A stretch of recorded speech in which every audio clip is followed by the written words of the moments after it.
I don't know who it's upsetting, but I say we leave it. I say we leave the gay village. Spaces like the gay village are important, and we need to maintain them and we need to support them. And by erasing its identity, it can be a very dangerous thing. For decades, this area in downtown Montreal has been known as the Gay Village, a place where queer-identifying people can feel safe and thrive. But now the village's merchant group wants to remove the word gay from the Gay Village's name to try to be more inclusive. On the one hand, I understand why there is a push to not call it the Gay Village. The word gay is now almost exclusively associated with gay men, and gay men is only just one letter in the LGBTQ acronym. On the flip side, on the other side, I fear that the word gay, there's kind of like a de-queering of the gay movement. It's more of an inclusion thing that they don't want the gay label to them, so be it. I mean, if it makes everyone happy, it'll make everyone happy. But my opinion, I like calling it the Gay Village. The merchants group representing the village tells City News in a statement, the Société de Développement Commercial Village Montréal wish that we no longer call the village the Gay Village, but only the village or Montreal's village, so that all people of the 2S LGBTQ+ communities feel welcome, accepted, and respected.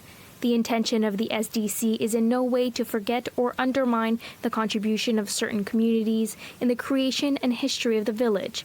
We are only opening our doors to all the other communities so that the village becomes a safer place for all. The topic dividing the queer community. Some say changing the name to erase its queerness won't help.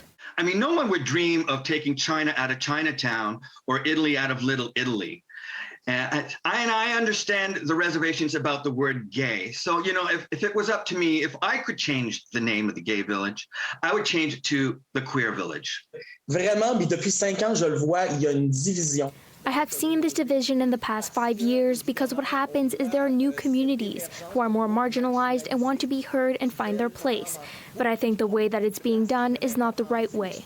Many have taken to the group's Facebook page to praise the motion, saying it doesn't discriminate against transgender and two-spirit people who may not identify with the gay label. The group said the results of an ethnographic study revealed its merchants felt like they wanted a stronger sense of belonging in the community for all and felt the village has become unsafe. Les porte-parole de la communauté. They aren't the spokespeople of the community and they don't have the legitimacy to speak for all members of the community.